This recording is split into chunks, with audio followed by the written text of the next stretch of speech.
Que estamos muy, pero muy entusiasmados que esta Villa María es la que ha nacido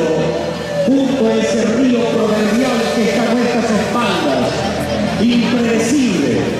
o no, es el río que sabe dónde tiene que ir cada vez que el agua se le aumenta, y es el río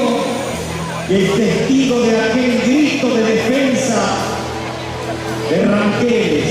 de pampas, de comechingones. Ese grito de defensa cuando lo invadía el español y lo quería sacar de escena, es el mismo grito que nos entusiasma